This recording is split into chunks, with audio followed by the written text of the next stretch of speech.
Shoulda Did More Reading podcast. Hello, everybody. This is number 7. I Shoulda Did More Reading, segment number 7. Jay's usually here to tell me which segment number it really is. So it could be 8, could be 6, but I think this is number 7. You've joined Tom Shattuck on the I Shoulda Did More Reading podcast. Stokey from Muskokee has joined me. A little bit more about that in a moment. But first of all, we need some followers because nobody cares or knows what we're doing. On Twitter, it's Shoulda Did More, at Shoulda Did More. Instagram, and I pretty much update this stuff every day, at least Instagram with pictures, etc. I Shoulda Did More Reading. Facebook.com, I Shoulda Did More Reading. You can also just find us on Facebook. You can get us at IShouldaDidMoreReading.com, the website. So we're still building that website out. It's got all the links to everything we're doing and what we're up to, but we'll take your suggestions on that, too, because the more I look at it, the more I think that it seems rather anemic.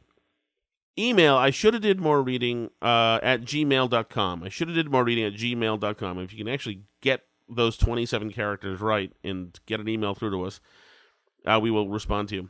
So you should subscribe to us too, please. And this is huge because we need subscribers.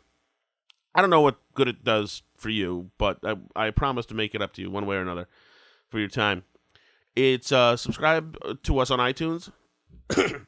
I'm sorry, you're not listening to Barry White, by the way. I have a cold, and so I sound like a jerk, I know. iTunes and YouTube, and we're also on Google Play. I don't even know how to get there. We're on Stitcher. I have been there. And TuneIn. Jay is off. Jay is in, I think he's in Colorado for his family's Christmas. And so I am here with Stokey from Muskokee, and I've told you about him before. His Terran name, his real name is Gray, but and that's where I think it comes from. Like the color. Like the color, exactly. And it was from Gray Stoke. Well, I mean, I'm not named after Tarzan. I tend to disagree. He was named after Tarzan from the book, not the fun version. You may know the 1983 film that he was named after. Stokey from Muskokee. And I have known Stokey. He is a friend of me and Jay's, and I have known him since Year of Our Lord, I would say 2001? Yeah. Right around? Was that the first? I moved to Boltoffstown in 2000. Yeah, right. 2001. So Stokey is about my age, about in his mid-40s. We've had kind of the same trajectory, I would say. I couldn't get into college. Stokey went to a prestigious military school.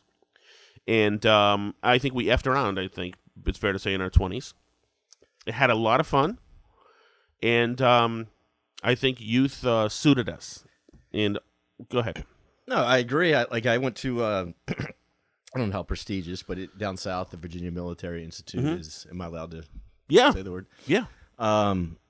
It's pretty prestigious down south. I mean, it hasn't done anything for me, per se, because I've lived in Colorado and Atlanta and Boston since school, and not really in Virginia. But yeah, it's a prestigious small military school. All my buddies are now colonels in the military, which blows my mind to think that a guy like me, or Tom, could be a full bird colonel in the military right now, possibly retire soon.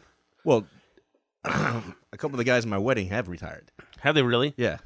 So what are they? They retired as full bird colonel. John Buchanan retired as a full bird colonel last year, pilot, and now he's got a job with the CIA in D.C. Really? Yeah, and he gets making more than he did in the military. Of course, he gets a military pension and all that stuff. Full pension. My goodness, that's I don't know how full, but I mean, but still, it's something. Yeah, I mean, and a full bird colonel is a pretty high up there. Rank. My goodness, that is that is crazy to think, because your 20s go by very quickly, and then your 30s are non-existent. And then suddenly you look around, and we're in our mid-40s. Well, I think we screwed around a lot in our 30s. Yes. Together, me, you, and Jay, and... I would say completely 20s. Completely 20s were so complete. Most people's retire. We had our retirement in our 20s, I would say. Well, I think 30s as well. Early 30s. Well, okay, or early 30s. But in their 30s, finally, we were on a trajectory. Some could say that at least some aspects of our lives were stabilized and on the upswing. So professionally, you in the world of finance and accounting, and me in the world of media. So So there you go. I'm so proud of how you made it happen. Jesus! Please. No, I'm serious. You seen my house gray? Who cares? Nothing matters. No, but like you used to empty trash at at Intercom, right? That was above my pay grade. The trash emptier. He was way above me. Yeah, I was the male receptionist when I first started. But it's so funny. We were just talking about this off air. Is that all I did really was promise for 1 year that I'd be the best worker that could ever be. Right, and that's like you were dedicated to what you wanted to do. I've been living off the fumes of that 1 year. Well, I remember the guy. I can't name any names probably. But well, it was not if you're going to say something bad. I'm not going to say anything bad, but I remember the guy at that place that Yeah. said, so and so, was the male receptionist, and now he's the, executive producer for. Right. Right. So no, it's been and I leapfrogged over a lot of people, but it doesn't take much really. All you have to do is be an honest, good, hard worker for maybe a year, and that puts you on a trajectory. But also, I have goals and etc. And people know that, and so I mean, hard work can yield these results. But what I found was that we weren't ready to get our bleep together. You get your bleep together when you get your bleep together. And so, you didn't have your. I mean, you did more than me. Well, I think the women are the ones that got our shit together, or that's stuff together. Don't you? Yeah. No, I think that's the same day. Yes, we met a woman. Yeah, our respective women, exactly, and that kind of changed things. Certainly, I mean, I think men always want that kind of. That part of their life to be all set, and then it's easier to concentrate on some upward mobility.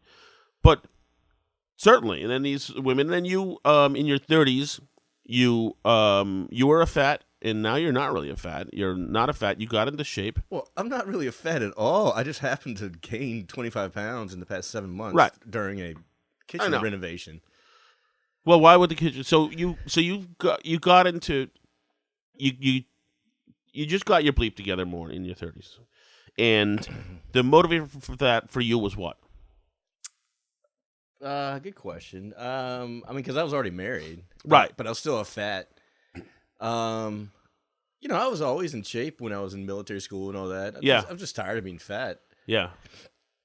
And I think that's something, is that people who have been thin, and both you and I had been fairly thin before. You were thin as hell in Boston. And before, I mean, they can make whatever. People who have been thin aren't bothered as much by their own fatness. Because you always think that you can get back to where you used to be. And only in pictures do you get stunned. Like, holy Jesus, that's me? I saw pictures this morning of my party last night. And I'm like, oh my God, I got work to do. Right. But other than that, you don't feel like it. You know yourself. You're like, I'm the guy who always run and do something like that. But you got your stuff together. You absolutely... you got in a diet. You didn't misbehave really. There was. You just cut some stuff out. Well, I mean, it's eating and drinking wise. I used to drink a lot of beer. I'd probably go 6-7 months without having a beer. And it was not. Yeah. You mean without having a beer? Yeah. Or without not having? No, when I changed. When you changed? Yeah, I was just like, you know what. I did a lot of lifting and would wake up early on Saturdays and do the grocery shopping and just quit drinking beer. But there's nothing wrong with drinking beer. It's just it helped, So what's 7 months without beer? What is? I don't know if I went 7 months. I probably went 7 weeks or days, but still. But that's a long time. I mean, there's something. It wasn't 7 months. There's something so comfortable about having a few beers. There really is that, and we didn't invent it. I mean, we're in a town that has no proper liquor stores, but this is still dry town. Yeah, but every town that is borders with this town on the border has a number of liquor stores that cater to this town. Oh, Cappy's right down the street, right? Yeah, amongst others. So I mean, there's a certain comfort. There's a certain comfort in it. What you mean in not being able to get to a packy as soon? No. There's just a certain comfort in unwinding with cocktails. I mean, there's a whole industry. We don't have to tell people this. They know this stuff. So when you got into lifting, did you want to be Like a guy, like a ripped guy? Was that something you always wanted that was hiding beneath the surface? Hell no. I did so much research into nutrition and how like resistance, which is lifting, is so much better for your body. Like just felt in the youth, man. Like lifting is so much better for you than cardio. It's way better for you. And nutrition it's a different animal, though, isn't it? Well, it's different stuff. It depends on what you want to do. Like if you want to be a marathon runner, then that's a different type of thing. But as far as like just general health, it's all about nutrition. Number one is nutrition, and then resistance movement. Yes, but why did you want to do this? Why did you dive into this? What were you looking to do? You know, I knew that I could do it. Because I'd done it before, and I've got a really good friend, John Kincolas, down in Virginia, who's a very successful guy. Where you're from, by the way. People are wondering why I sound like this, and you don't sound like you're from Boston. You're from Virginia, Well, I don't USA. think you sound... I've always said that when you don't sound like you're from Boston, but you're from Boston, then you were brought up well. Am I allowed to say that? That's very elite, but elitist. But I meant I have a cold. But. Oh. I thought you meant that I appreciate it. That you have a Boston accent, and you don't have a Boston accent. I appreciate the soft nod to my pedigree, Gray. I wish I came with the estate. But I remember one time, 10, 15 years ago, he was one of my brother rats at VMI saying, he told me, dude, you let yourself go after school, and he goes, if for anything else, you need to look good for yourself and your wife. Ooh. And that's it. He goes, like, just be good to yourself and your wife. And that was some of the best advice I ever got. Your wife doesn't want to hang out with a fatty. Jesus, I'd never thought of that, dude. That is very interesting. You know, your wife married you. Like, I was heavy when my wife married me. Yeah. I don't know if I was that heavy when we met, but whatever. Like, why not be your best for your wife? Jeez, that is very interesting. I had never quite thought about that. John said that to me. Damn, man, that hurts. It did. It hurt. It hurt. I mean, it went to the quick, and I was like, yeah. Because that way it's not about, wow, it's about you. No, it's about somebody else. Or it's not about you, like, having a good time. Yeah. Just wanting to unwind after work and have a few beers. It's like, do good for you and someone else. Wow. Was this while beers were being had? This is the kind of thing that somebody would say. We were actually playing par 3 golf, which don't get me started on golf, but real golf? Yeah, it was real golf. He lives on a golf course in Virginia, and we were playing golf, and I was probably breathing hard. And, yeah. And he was like, "Dude, you got to get yourself back into shape." And he goes, "For your wife. Your wife doesn't want to hang out with a fat body." You know what's funny, Craig? This is something that men do for each other that a lot of times women don't. Women will sometimes never tell each other these kind of things. Right. That's ever. Important. It's so interesting that you say that because wow, that is a motivating thing. Because both of our wives. You met John Kokolas in the basement of your place in Beacon Hill. Yes. No. Remember the picture? Yep. No, he's a good guy. Yeah, he's but he went by Yanni. Yeah, it's Yanni. Yeah. Sorry, yeah, Yanni. I just called him John. He's a good man. Damn, that is a great thing. And so I think about that too because my wife is good looking in this fella. I just take it for granted. Your wife is beautiful. And Jesus, and both of our wives have always been shit. Yeah, and my wife is beautiful, and you're like, why in the world would they want to hang out with two fat bodies? Damn, that's good. So I think about that. I think about one time my brother had a party in high school, and I was like a doughy 14-year-old or 15-year-old, and I just looked like hell. And it was, you have some tough years in high school. And this girl was the hottest girl at the party, and her name was Kathy, and she was gorgeous, and she had this voice that she was probably 17. She was older, and she had this voice that was like who was in Body Heat? I know Kathleen Turner. Yes, she had a smoky, raspy voice, and she was gorgeous. This girl, she wasn't interested in me, but she sat down next to me and said, "Tom, just so you know, when you're fat like you are now, you're never going to find a girl who thinks you're gorgeous." Oh, my God. And she said, but I can tell that, like your brother who's thin, that your brother, that you have gorge under that fat? You're a good-looking guy. So she said, all you have to do is lose some weight. If you lose some weight, everything will change for you. Everything will change for you. That's the same exact Yeah. Well, not. But it was nobody nobody says stuff like that, especially. I mean, guys call each other fat ass all the time. Who cares? But when she said that, like, you will be defined by how you look, and I was blown away by her. And a year and a half later, I was thin and much more in shape. Hold on, I'm afraid this is going to turn into like a body shaming. Like that's like. Well, body shaming is good, don't you think? Yeah, I mean it's damn sure it's good motivation. Yes. So like, I mean, no, but no. You know what I mean? You know what I'm trying to say? We know that the actual self-worth is not like that. Right. But neither of us, like I have kids, but if you had kids, neither of us would want our kids to have to be fat because it's just much easier not being fat because we've both been fat and thin. Oh my God. It is doors open for you. If you're good, if you look great, doors open for you. Well, I think it brings a lot of confidence too. It brings a lot of confidence when you have, as guys, if you're walking on the street and beautiful women are smiling at you, you feel like $1 million. It behooves you professionally. Like right now, professionally, I look like shit. It's like, I have 1,000 reasons why I do, and I have a million excuses. We as Americans are professionals at excuses, and I bitch and moan about it all the time. Every week is about how I'm going to do something better and better. But I'm in broadcast media. The only reason they'd have a guy who looks like me on video or TV generally because you have a face for radio. Right, you're right. But I have just my look is lazy and slothful and just fat and puffy, and I'm not fat like has a big like beer gut, but you can tell that he's no. No. But I'm telling you, I'm not fishing for help or for my feelings. It's just clinically thinking that it's just like it evokes something that's negative. It evokes what it should evoke, which is total gluttony, because there's nothing. Let's say I'm 300 pounds. If I'm supposed to be 220 or whatever, then all that's supposed to be too it's all nonsense. It's all nonsense. But it is all bad behavior that I know while I'm doing it. I coach you a lot on that too. Oh yeah, no, I don't have, and I don't lack the information, Greg. Right, I know. You know what to do. I have the information. It's just it pleases me and makes me feel happier to push the information into pragmatism another day. Like, for instance... Well, hold on real quick.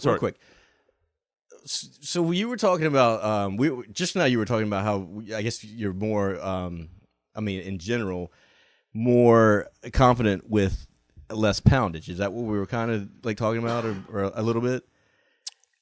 Oh, yeah, I think that's definitely true. So last night at my party, I had to wear a suit that was like 6 or 7 years old that had pleats and cuffs, which is so out of style. Fat people clothes. Yeah. Yeah. And I was so embarrassed, so I told all the guys, I was like, listen, guys, I'm going to have a suit on that has got pleats and cuffs so that you don't start laughing at me and thinking that I'm not stylish or whatever, because I've gained, the weight in the past 7 months that I wish I hadn't. But yeah, sorry, I didn't mean to overtalk what you were saying. No. But the confidence was less totally. because I didn't feel as good last night in that suit, I don't know. No, you're totally right. That's precisely what it is. It's that that stuff chips away at you as well. I mean, there was a time when you look your best, there was a time that I would judge other people's looks to the T and say, "Wow, you have a colored T-shirt under your you're wearing a T at all. You must be hiding something." Only when you were thin. Oh yeah, that's absolutely right. That's the only time you did that. And fat clothes, like I'm wearing Walmart clothes and with it that have the cargo pants. I don't respect cargo pants, but they're fat guy clothes because that's what you have to wear. Lucky to have these. You're pushing it even in Walmart. You are relegated to a whole world of stuff. And there's the time like when you, especially if you like yo-yo with your weight, when you throw out all your fat clothes. My wife, right, she loves to give me a hard time when I like throw out or when I buy like a size that is just absurd when I'm at a certain weight. She's like, "You're going to be out of that size in 2 days, like 2 weeks." Right. But no, yeah, and a lot of health people say you don't buy clothes for the size you are, not the size you want to be. And I think that's a little bit bull bleep. I do believe in gold pants and gold clothes to have. I'll never throw any of that stuff away. Either. Oh, any of your fat clothes? I never threw my skinny clothes away. No. All my fat clothes have been pretty much thrown away. But I have some skinnies, Yeah. like some size 30s waist Oh, those babies you got to keep around. that my wife, like, always, like, when we're packing for trips and stuff, she, like, always makes fun of me. And she's like, oh, Yeah. remember when you were able to wear these for half a Yeah. day? Yeah. Oh, it's a tough thing. By the way, it should be noted that you were introduced in this show because you were the first member of our circle who had been grounded. And remember this situation? Gosh, it was a couple weeks ago, right? A couple of weeks ago, we all went out, and this was documented. We all went out, and we're 45 years old. We went out and enjoyed ourselves, and then stayed for overtime. We were about 2 hours into the city and had a lovely night. Had a few beers, had something to eat. It was a great night. And then we decided to stay in the city for a little overtime, and then things got messy. You know, Kayla told me, don't let your phone battery die. Mm-hmm. That's precisely what happened. She goes, you should probably be home by 7:30, 8. We all agreed that we should. Which you and I, in particular, not to throw Jay under the bus, Yeah, who's we not could here. probably throw Jay a little under the bus. Sure, because to him, he lives in a different world where 7:30 is early.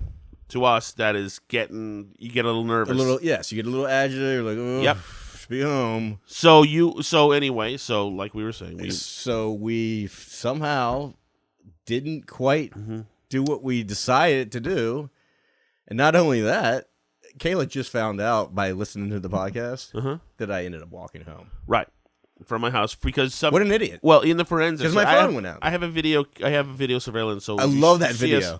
You see us, you see us making our way into the house with some effort, and then at one point you showed me in the video your phone, which must have been my phone's dead, or Yeah, can you charge order it? Yeah, or can we charge it right? Or order an Uber? Or can I give you some cash? You order me some Uber or whatever. Right. Oh, right, exactly. And then the last shot shows you leaving the house, and then you walked Like home. 23 minutes later, right? You walked home, and It took right. So you were 2.5 very or late, 3 and you hours. were in trouble, and you were grounded immediately. My wife wasn't even home either, so she didn't know, and she was frantic.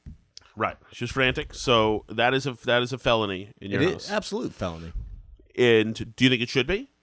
I do because I care about what she's doing, and if I can't get in touch with her and she's told me she's going to do one thing, Yeah. and then all of a sudden it's radio silent, then that scares the shit out of me. I hadn't thought of that. That I hadn't thought of- absolutely scares I me. hadn't thought of. There's such a double standard. There really is. That if my wife was out and suddenly wasn't anywhere, then that would be a big problem. Well, not to impugn Kayla, but it's happened twice where we've been talking, and then all of a sudden radio silent for 2 or 3 hours, and, Right. and I'm absolutely frantic. Now, do you have the authority to ground her? No. Okay. So what does the hierarchy look like in your house? So I work in finance for hotels, and so by trade, I'm the director of finance in the hotel world. And in hotels, you have departments like food and beverage and housekeeping and repairs and maintenance and I don't know, Reservations. laundry, reservations, that kind of stuff. So I do repairs and maintenance and food and beverage, and Kayla is definitely the controller. She is the reservations for trips. She's definitely Who is the general housekeeping. manager? Kayla.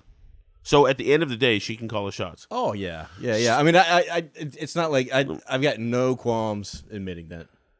So I think that's interesting, and I think most guys our age. And there's a different age in us too, which is Oh, weird. yeah. Should I tell that difference? Yeah. Well, you had the same thing. I have more of a thing. Yeah. She's 8 years younger than me, and your wife's 10 years, She's right? 14, so my wife is just 30. Yeah, and I'm 44. Yeah, I'm 44, and Kayla's 35 or 6. So. Right.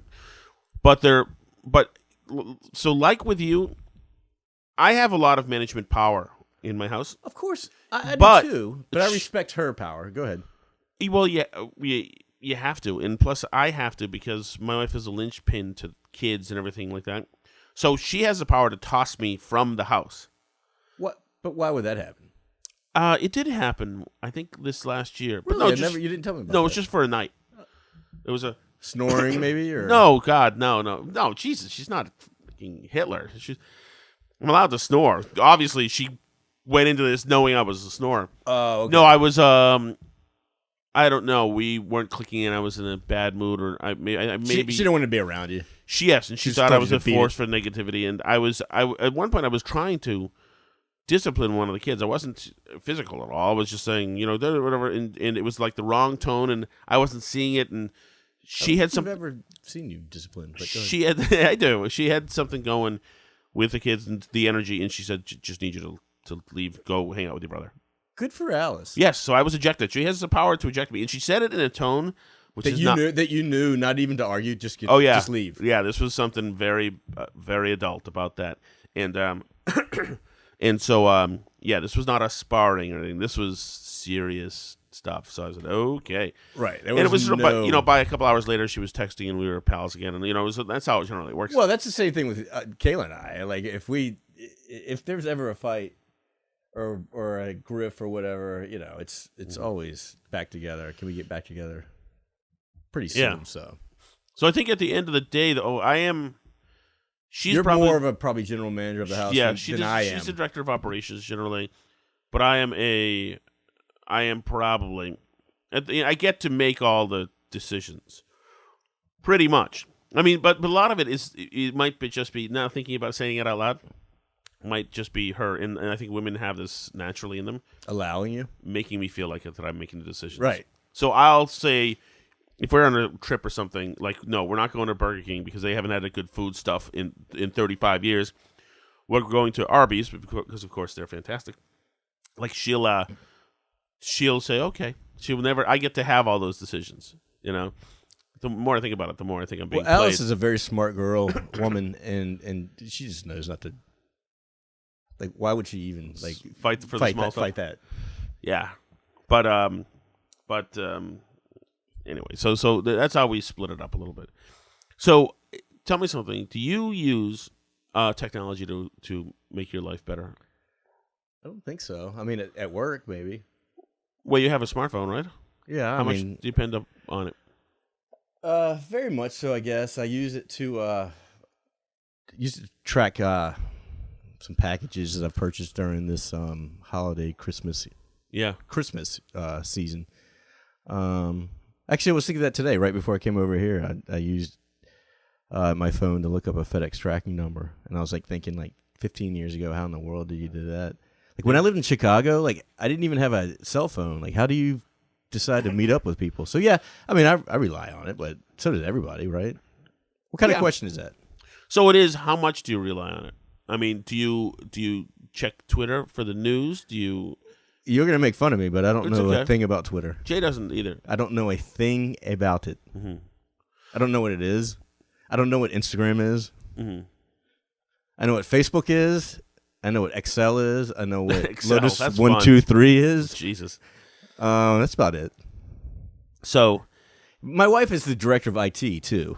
Okay. And so do you ever what do you do in front of your computer then at your house? You surf the web? So we both have computers, and my computer may come out. This is a laptop. Yes. Is this a from PC under or the Mac? bed, maybe once or twice a year, like maybe when we're researching places to go on trips that we go on, maybe Las during Vegas horse racing season. I'm not so much doing that much anymore, but we do go on a big trip to Las Vegas every year, which people think is provincial as hell, but we enjoy it. We're gonna skip it this year because of the kitchen, but yeah, to do some research, and we went to Europe for a couple weeks in September, and to do some research. But otherwise, I'm never on my laptop, just my phone, looking at Facebook kind of stuff. Would your phone, if somebody got a hold of it, would it define who you were? Could Like, somebody come if up they with found stuff on it? No, could somebody come up with a pretty good composite of who you were, just by having your phone?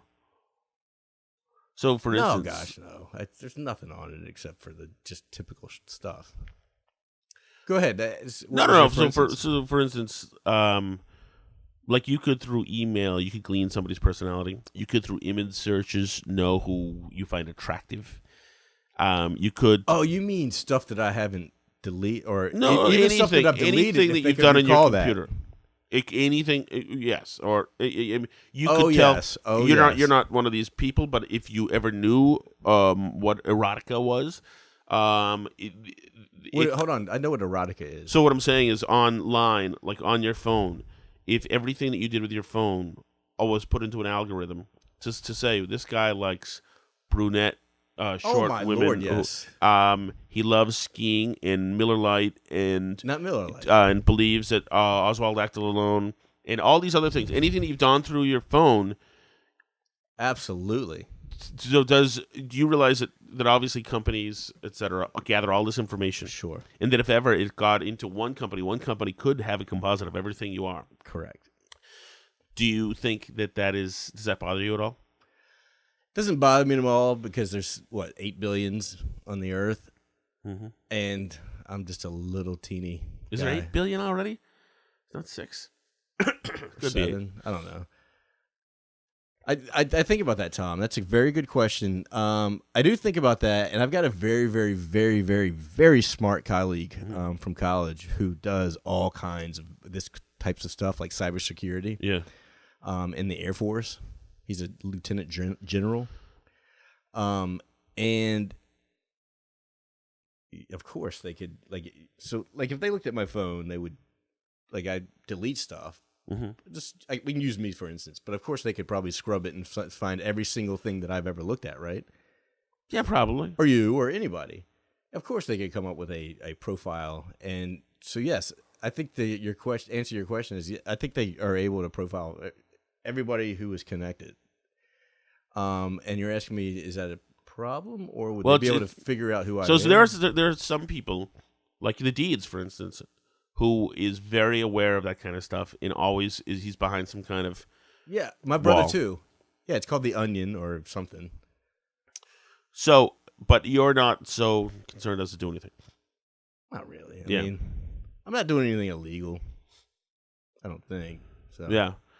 Well, so I think it's interesting. I think that I'm not concerned because who cares? I don't know what about you, but I'm always my company is Chapter 11 now, the Boston Herald, and I assume I'm going to be fired next month or 2 months or whatever. I texted you the other day about that. Well, no, but the thing is that I'm so curious and giddy about the adventure, whereas other people, adults, you would be worrying about, what are they going to find?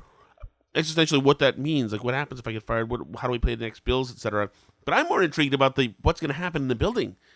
In a couple of weeks, we're going to have this new company walking around and asking questions and interviewing me, and or looking at the kind of stuff we were just talking about. No, they're not going to be looking at that. That's not what I mean. Okay, we've kind of moved off. I'm just saying that I find it interesting and like an adventure. So, in other words, where a lot of people are afraid of all this artificial intelligence that are gathering a hold of everything about your personality and then doing something to you or manipulating you in a way, you're not concerned about it, and I'm not concerned about it, and I'm actually a little excited about it. Less concerned, right?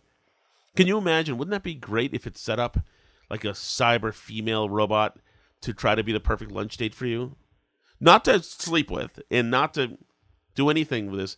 But what if it used its algorithm to glean everything about you, knows what you like? Like you used to love the New York Yankees. I don't know if you still do. Of course I love the New York Yankees. Imagine this using AI. This beautiful robot woman has a lunch date with you, who you order all on the up and up, and you eat lunch together, and all of her conversation is built around like Derek Jeter's stats, stuff you love. Jeter's stats. You're a big hunter, into hunting and your work. She would know. Tom, that stuff's happening right now. Well, but they haven't. I mean, these robots are coming along for nefarious reasons, of course, but they're coming along. But she would know.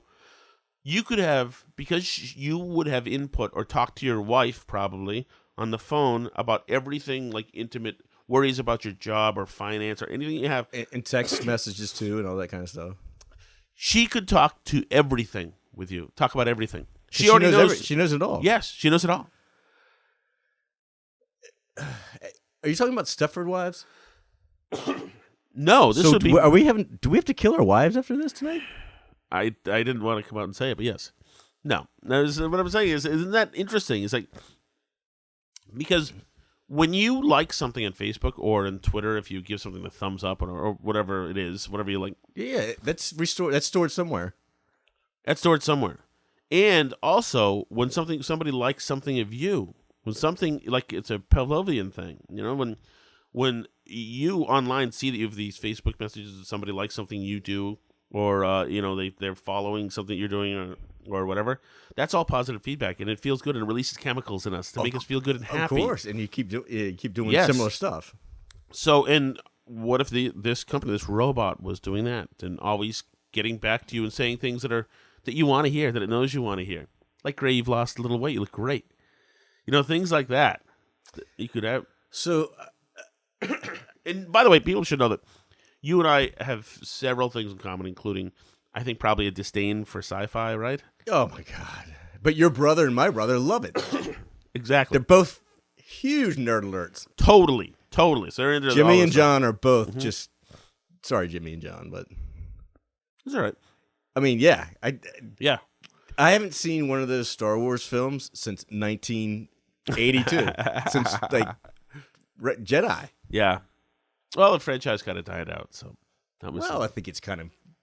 I know. That's what I'm saying. A little bit bigger now, but go ahead. I know, but it's not special like it was. But apparently it was never special with you. But anyway, so I just think this is like so interesting now that and these algorithms are getting more powerful exponentially every day. Knowing who you are and what to do and how to. So is this the kind of stuff you think about? I generally stay away from anything to do with super colliders or outer space or algorithms. All right, so I don't care about outer space or going back to the moon or whatever. But like the kind of stuff I think about is, and that's very important, is like, everybody hates Jeff Bezos for killing the malls and killing retail and but like, I mean, it's incredible. In 5 or 6 or 7 years, and I don't know if you and Jay have talked about this. I don't know if this is part of this conversation, but like, everything is in 5 or 6 years, you, Tom Shattuck, or Yapish Patel in India will be able to type into his phone and get anything he wants within 20 or 30 minutes in 5 or 7 years. I totally agree with you. And every rooftop will be it won't necessarily be drones either. It'll be people it'll just be stuff. I think a lot of it will be drones. I think every rooftop will be repurposed into drone landings, and there'll be constant streams. It'll look like columns of geese moving, just constant streams. I mean, I've thought about that. I've talked to John about that. John's a very smart guy, even though he is a sci-fi nerd. He is into that kind of stuff. But yeah, like it will be. Yeah, you're right. They'll look like birds. So what you'll be able to get and I guess a year from now in Massachusetts, for those who want to use marijuana recreationally, which I mean I'm not a marijuana user. Yeah, I have used it. Do you notice you'll be able to get it? Yeah, like easily, quickly. Yeah, you'll get. Yeah, you certainly will. So what is that going to do to us? That you can get everything immediately right now. Remember, here's the deal.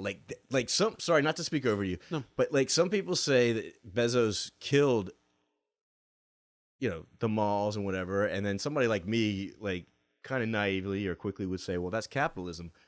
But it's scary as hell as a finance guy too. It's scary as hell as a finance guy too to think about all the like jobs, like the retail jobs. I understand that retail jobs are. I shouldn't say expendable, but like it's crazy to think how that's going to affect the world. Yes, but like these things right here, smartphone have affected the world exponentially in the past 10 years, and it's unreal. Well, and it's only going to be all the world's knowledge and research is in that phone right now. Everything that's ever happened is there. More than any one person knows is there right now, and you can be called up immediately. And stuff that's why that you would never otherwise be able to see. You can right now watch the Kennedy assassination from 18 different angles right now, when before you'd have to go into some library and find the old Life magazine. And that's incredible. And then after that, the microfiche, and then like how in the world is are the kids these days gonna? I don't know if that's a problem or what, but like how are your kids gonna know how to do anything other than grab something out of their pocket that tells them the answer to everything? Well, yes, but not only that, it affects everything. So my kids right now, they know how to. And my daughter's 7, and she knows how to go on YouTube and watch Rudolph the Red-Nosed Reindeer, and get it. She can get it anytime she wants, anytime around the year or year-round, and sometimes she will. Does she still sing the barn song? The Barnyard Boogie? Yeah. Rarely. As a matter of fact, that's so long ago to her, even though it was 2.5 years ago, that it's almost gone to her. It's so sad. It's one of those things that happens with kids. No. But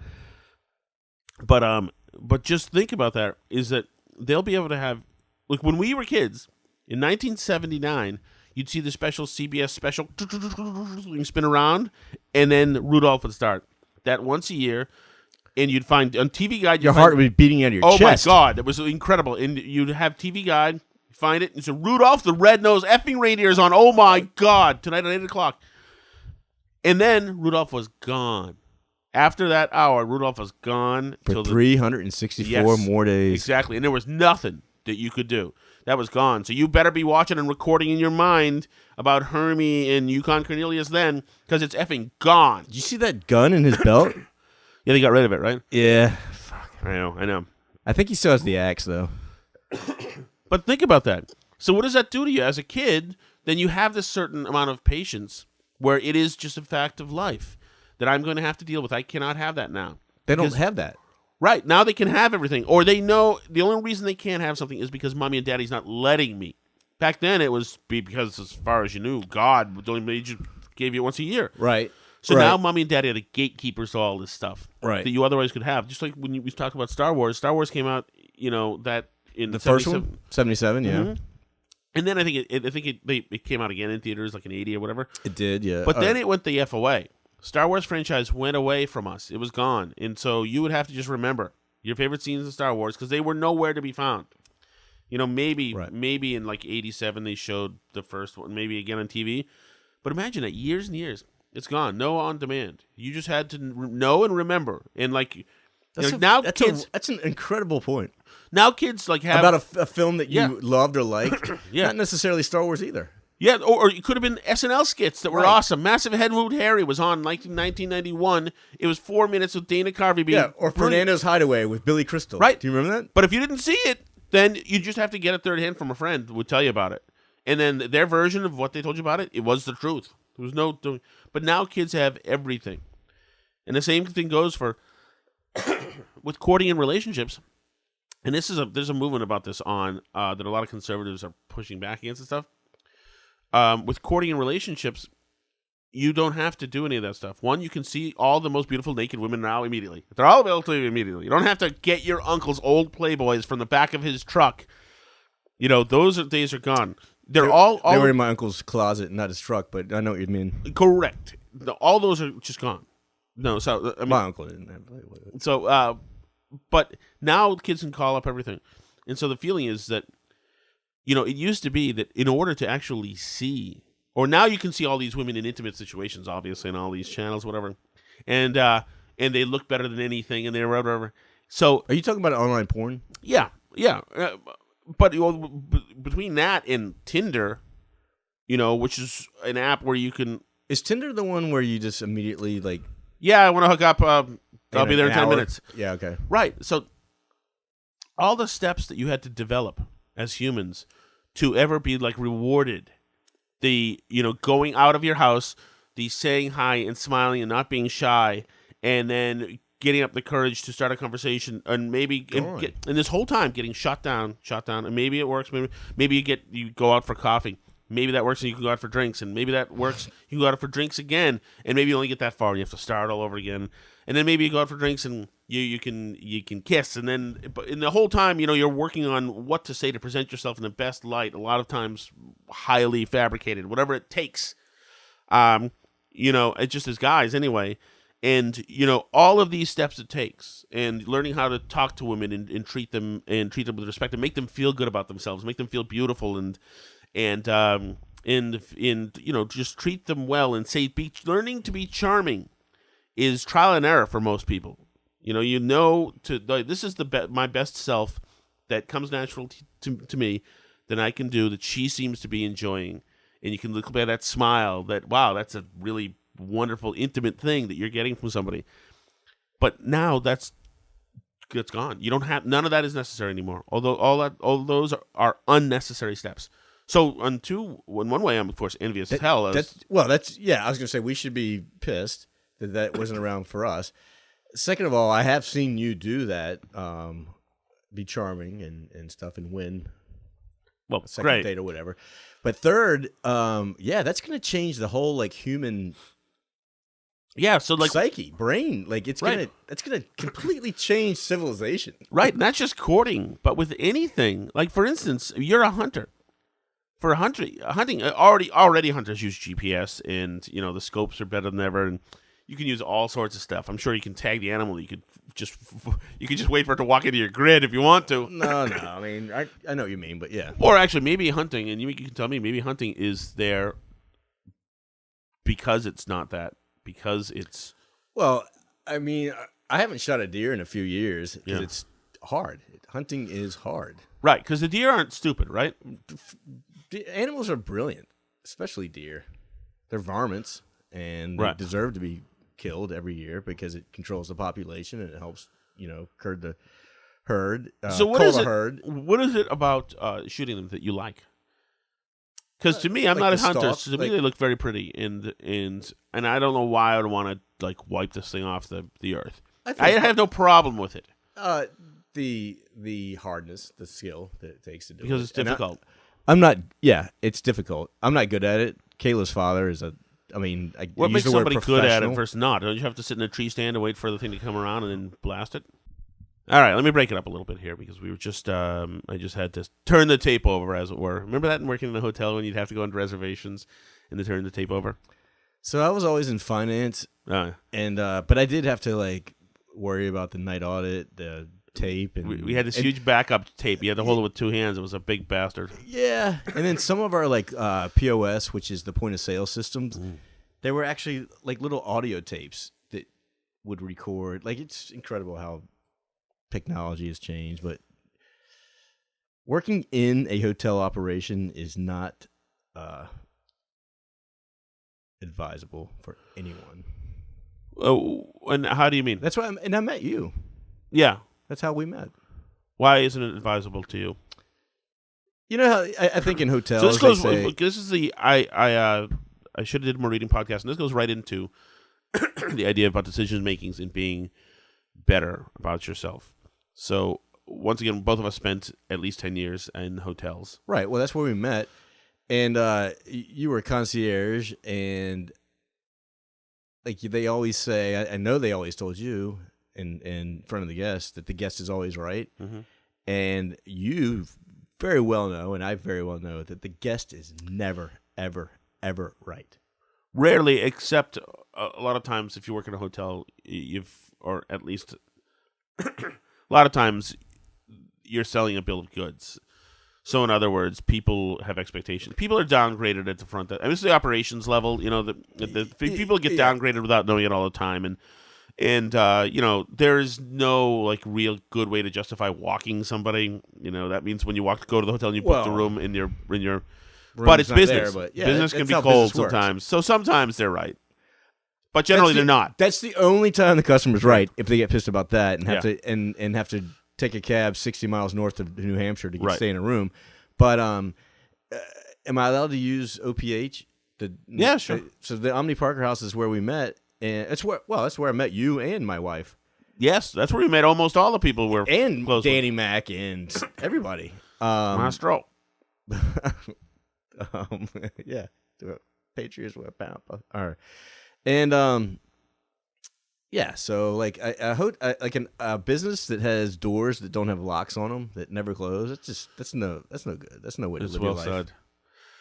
That's well said. And so I'll never be in the operation. And I got out of healthcare. I did it for 7 years, finance, and then I got back in. And I was a controller of a hotel near my home in Wakefield. And 3 or 4 or 5 weeks later, my company lost the management contract on that hotel. It was fine because the hotel was in like receivership and whatever, and so they asked me to come work in the corporate office, and I knew at that point, like after doing 5 weeks in the hotel, which was easy as could be, right, but going back to like meetings and stuff. Like, I will never, ever, ever, ever again in my life work in a hotel operation. I might be a hotel finance guy, but it won't be in the operation. So I think I understand that, and I don't think I will either. I don't think so. What? But, why would you? Well, but it is a good thing to do if you're in your 20s and you and your brother had found great jobs doing lots of. Well, I miss manual labor of setting up tables and from weddings. I knew that you were going to talk about the tables. I miss that, and I was good at it, and I miss that. I'm old for it now, and who knows, like what new injuries I'd find. But and also, you got a lot of young people who want to do a lot of other things, so it brings together a lot of interesting people.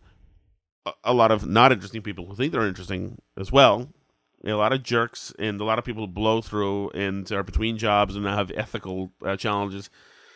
But so there are some, but it also brings some amazing people through. I mean, I've met some. I met Jay, the co-host of this podcast, at a hotel, and Dana worked at a hotel. So there's a lot of amazing people there. And I think it's a good thing to learn a little bit about yourself and about the world. And certainly it lends itself to a robust social life. Although, back then it was robust because you were 24 and everybody else was 24. And you all, 10 of you worked together, then 10 of you got out at the same time. Yeah, and then those 10 had friends, etc. So that was the meeting place. So now with social media, you don't need to all be working together. But it still helps to have those shared experiences. Does create a bond, and that can make for interesting friends. And it does. A lot of my friends are still from the hotels that I've worked in all over the United States. But were we talking about hunting earlier? Do you want? We were. Do you want to get back to it? Yeah, sure. Right before my thing broke here, I forgot where exactly we were. It's about why you want to shoot the animal. And your wife doesn't like hunting. Doesn't like her father is I use the term professionally loosely because he doesn't make a living. Yes, hunting. But there are a lot of dead critters on those walls. He has hunted on like 4 or 5 continents on this great earth, and there is so much taxidermy in that house that it's mind-boggling. So no, his daughter Kayla hates it, and she's my wife. And she hates it. She always tells us. I never knew that. Yeah. She views the deer as a beautiful little kitty cat, which is not. That is absolutely not the case. I'm a huge animal lover. Right. I am a huge animal lover, but as a hunter, that doesn't mean. It's a totally different thing. Like, you've got to cull the herd every year in every single area of the world where hunting. That rationalizes it, but you're not out there culling herds. Is that why you're doing it, to cull herds, or because it's cool to go out there and blow it away? Well, I go out because I'm allowed to do it, because in every state you're. But what is the joy from? The sheer impossibility of shooting a deer because they're so smart. That's interesting. How do they manifest that intelligence? How do you see it? I mean, because they smell and can see so well. Like, turkeys are dumb as hell, but they can, But how do you know they're smart? I mean, how do you know? What strategy do they employ in the field? That's the thing about hunting too that I'm learning from my father-in-law and his brother, who I kind of call my uncle, is that we'll walk through the woods. We have like little deer camps in Vermont or New York or New Hampshire. And we'll go up, in September, August, before hunting season, and set up our camp. Sometimes we'll set up actually electricity and campers with like satellite TV. So it's, after you it's come a comfortable camp. Yeah, it's a comfortable camp. Glamping. They call it glamping. Well, we take our ATVs and stuff, and it's easy to hunt that way instead of out of a tent. But, when we go up, I mean, they're able to look at a tree and see the scrapes or the rubs from the butt, and just know where the deer have walked or where they come through. And, like, I'm not at that level. I mean, and that's not even at a high level, but Joe is a hunter of all animals. I mean, he's gone on African safaris. He's done. So in the Northeast, of course, people think these are vicious killer murderers. I know. Of course I do. And it's wrong. Is it wrong? I don't know if it's wrong of them. It is. And you go to Wyoming and there are hundreds and hundreds of thousands of antelope, which is a very hard animal to stalk and kill. But there's nothing wrong with shooting an antelope. Yeah. I was listening to somebody recently, and so I don't hunt. I have no problem with the animal, and I would just besmirch hunters because I don't get it and like what's so cool about it. Except for the anti-hunting crowd has turned me off so much to them that I'm more in the pro-hunting crowd. So that's a good point, Tom. Right on the mic. You should be. That's a great point. You should be on my side, the hunting side, because the anti-hunting side is so uneducated. Yeah, well, it's easy. It's so easy to be uneducated. Like even Cecil the lion, that was an okay kill. Wasn't he in a wildlife reserve? Yes, but he was an old lion, and he would have died, and that lion would have been put out into a controlled hunt, probably at any point. And Kenyans make their livelihood on international hunting revenues. Yeah, no, I Lions aren't an endangered species. Right, and there's not a whole lot of else going on in some parts of Africa, commerce-wise. This and might be very, very, very controversial. No, I mean, a lot of these places are third world countries, so this is their livelihood. They rely on people like my father-in-law to go over there and spend the dollars. It's absolutely part of the conversation. It's just part of this conversation that people on both coasts will understand, but people in the middle don't get it. They don't understand it. So, what was the other thing I was going to say about hunting? Okay, so you haven't done it for a few years. No. I've been hunting we were just. No, you haven't caught one. You haven't shot one. Caught. I love it when people ask if you caught. You never caught. It's kill or shoot. We were in Scotland in the Highlands a few months ago, and Joe shot a huge red elk. No, it wasn't an elk. A buck, a deer, red stag. Stag. What is the difference between a stag? A red stag is just a species of deer. So I was just hunting a couple weekends ago down in Berkeley and Middleborough, and didn't see anything. So. Like Joe likes to go on exotic hunts all over the world. Yeah, that doesn't appeal to me at all because you have to pay for those. Yeah, I don't want to get the shots to go anywhere exotic. Right, and you're not guaranteed. It's not like you're shooting an animal that's like in a pen or whatever. They're all free range animals.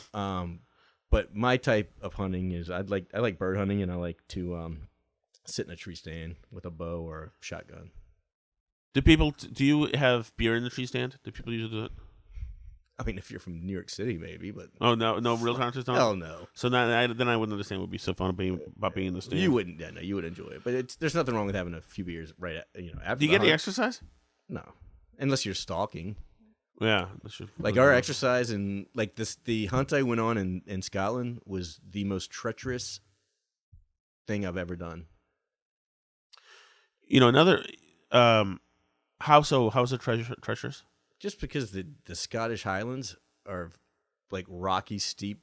Jesus. And so we had a guide, and we were stalking deer, and so we would see them. We'd see 300 of them, red stag. Yeah. But if they saw us, then they would screw, or if they would smell us, so you have to worry about the wind. So Colin, our guide, would have to figure out a way to get up and over and maybe 200 yards up and down to get behind them. Without the wind? Without them seeing us or the wind revealing our location. Damn. It was incredible. That is kind of cool. And the skill involved with being, a stalker it's just mind-boggling. Yeah, I can imagine if the gamesmanship of that would be pretty cool. It is. And Joe shot a nice big red stag.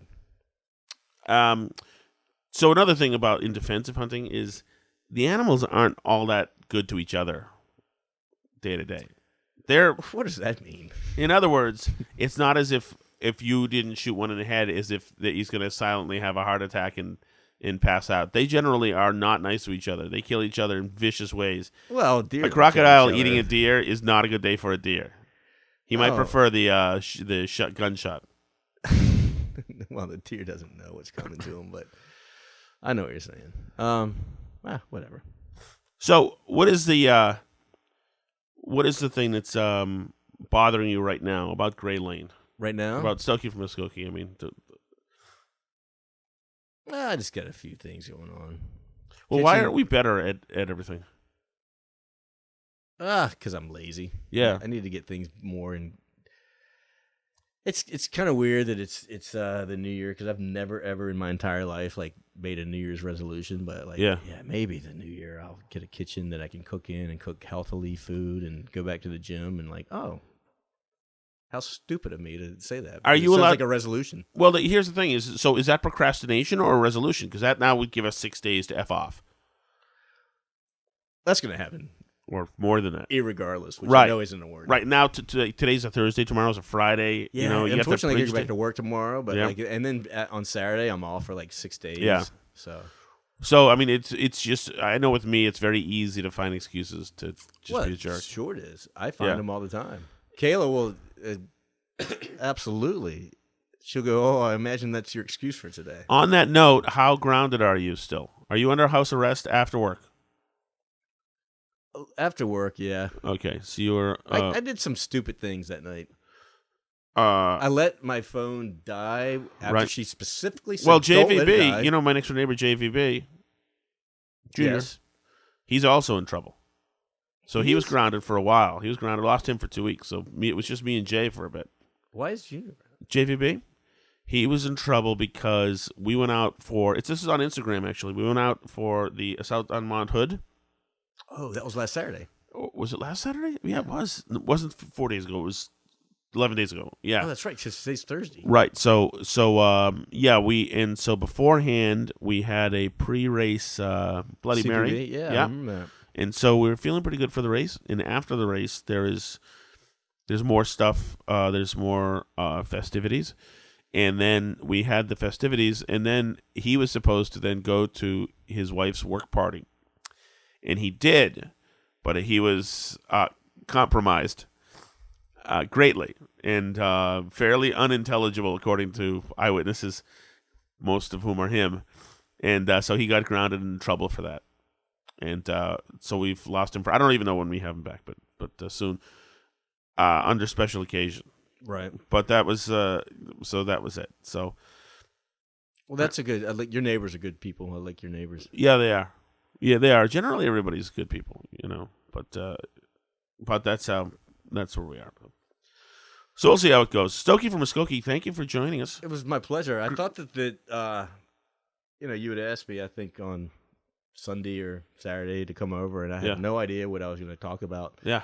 And I was a little apprehensive a little bit, and I was like, oh, couldn't have been easier. So. Well, it was fun just shooting the breeze, and I'd like to do it again with Jay too. We absolutely will. We absolutely will, and I would have. Can we use Dana and? Well, we're not. No. These have to be people. Our wives are too good. They've already got it figured out. We can't come. We're damaged goods. We need to fix ourselves. Got it. We could see maybe there's a negotiation that we could do for your freedom after work that we could work out with Kayla, perhaps. It's Stokey from Muskokee. You'll see him on Instagram, by the way, if you want to see Stokey. Follow us on Twitter, everybody. And by the way, I would have gone longer too, but my throat is dead. Follow us on you're Twitter. Sicker than I thought you were. Yeah, it's not photogenic, superficial, really. Follow us on Twitter. You need to get on Twitter and follow us. We have 8 followers. So that evidently that's something that's pretty. You don't big now. go on Twitter to talk about the flavor of toothpaste you got. You go on so that news falls into your phone that you care about. So my wife is a whippersnapper, so I'll check in with her and we'll get Twitter on my yes, and radar. I'm sure she has Instagram, Twitter. It's called at Shoulda Did More. Instagram, I Shoulda Did More Reading. Facebook.com. Go to Facebook and type in I Shoulda Did More Reading, or it's Facebook / I Shoulda Did More Reading. Let's see what else we have. We've got the website I Shoulda Did More Reading.com. Email us at I Shoulda Did More Reading at gmail.com. You can email Jay. He'll get that. He's out in Colorado right now. Subscribe to iTunes and YouTube, Google Play, Stitcher, and TuneIn, among other things. And I'll talk to you in a couple days. We will have another podcast, I hope, before Christmas. Stokey, you may be dragged into this one for Christmas. That's 3 days from now. Is it 3 days? Well, we'll see. Anyway, we're behind one. I feel like for this week, so we'll make it up some way. Maybe we'll get Stokey back here. Maybe JVB. Maybe we can get JVB out and gather and take a stand against our I was wives. gonna say he would be a good one. Oh, absolutely. JVB is the best. Thanks, everybody.